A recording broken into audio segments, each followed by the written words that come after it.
झारखंड की सियासत में जल्द ही कुछ बड़ा होने जा रहा है। नए साल के पहले दिन जेएमएम विधायक सरफराज अहमद का इस्तीफा और सीएम की ओर से ईडी को कोई जवाब नहीं देना, ये दोनों घटनाएं इसी तरफ इशारा कर रही है।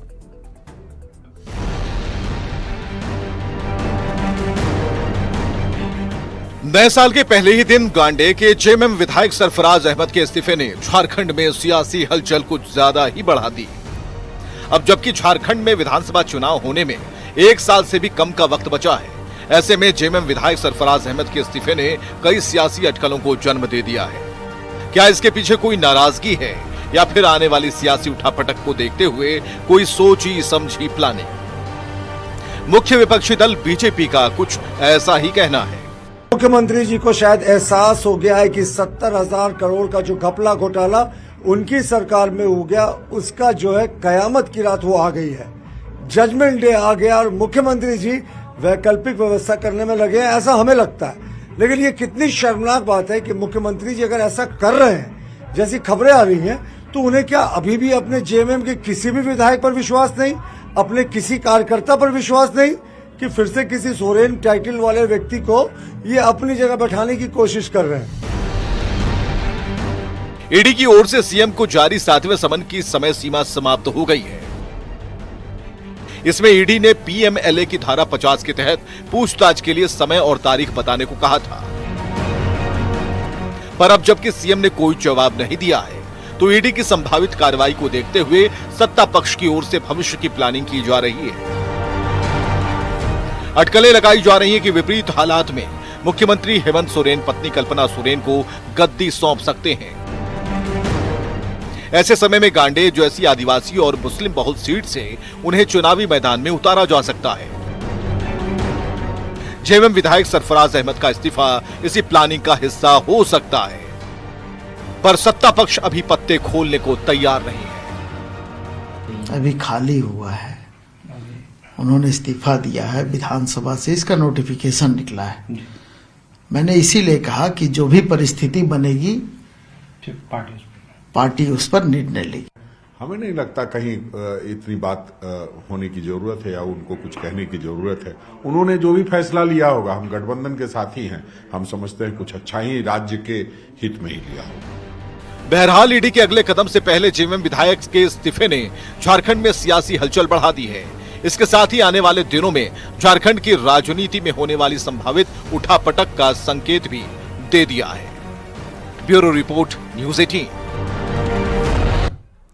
तो गांडे सीट से इस्तीफा देने वाले जेएमएम विधायक डॉक्टर सरफराज अहमद को कांग्रेस राज्यसभा भेज सकती है। डॉक्टर सरफराज अहमद ने कल ही विधानसभा सदस्यता से इस्तीफा दिया है। उनका इस्तीफा झारखंड विधानसभा अध्यक्ष ने मंजूर कर लिया है और अब गांडे सीट खाली हो गई है। निर्वाचन आयोग 6 महीने के अंदर कभी भी इस सीट पर चुनाव करा सकती है। कहा जा रहा है कि मुख्यमंत्री हेमंत सोरेन पत्नी कल्पना सोरेन को यहां से उम्मीदवार बना सकते हैं, क्योंकि गांडे सीट में आदिवासी और मुस्लिम वोटर हमेशा से निर्णायक भूमिका निभाते रहे हैं। ऐसे में यह सीट कल्पना सोरेन के सियासी भविष्य के लिए आसान विकल्प हो सकती है। वहीं विधानसभा सदस्यता से इस्तीफा के इनाम के रूप में डॉक्टर सरफराज अहमद को राज्यसभा सदस्य बनाया जा सकता है। फरवरी 2024 में झारखंड की एक सीट में चुनाव होने जा रहा है। इसमें डॉक्टर अहमद को प्रत्याशी बनाया जा सकता है। इसमें सीएम की भी सहमति मिल गई है।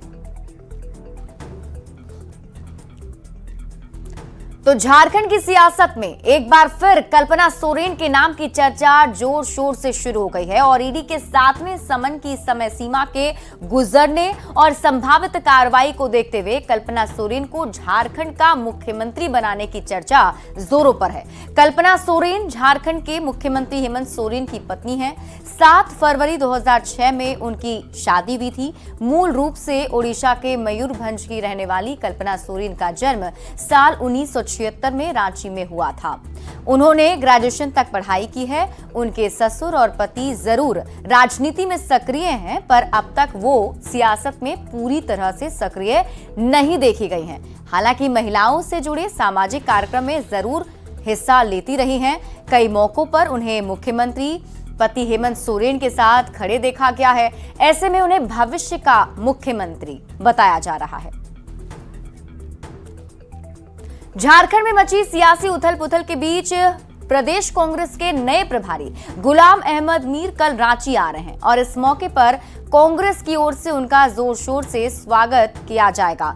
झारखंड प्रभारी बनने के बाद ये उनका पहला रांची दौरा होगा। वो रांची में कांग्रेस नेताओं के साथ बैठक करेंगे, साथ ही झारखंड के ताजा राजनीतिक हालात की भी जानकारी लेंगे। उनके दौरे को लेकर कांग्रेस नेताओं में भी उत्साह देखा जा रहा है।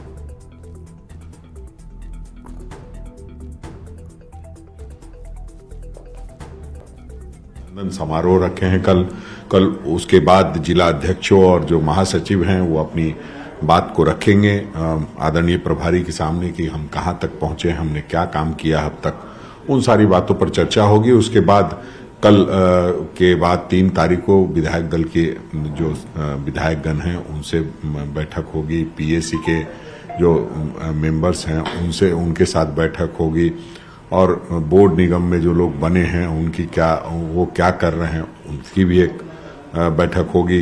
साथ ही साथ जो पीसीसी के सीनियर लीडर्स हैं वो सब लोग जो मिलना चाहते हैं वो आदरणीय प्रभारी जी से मिलकर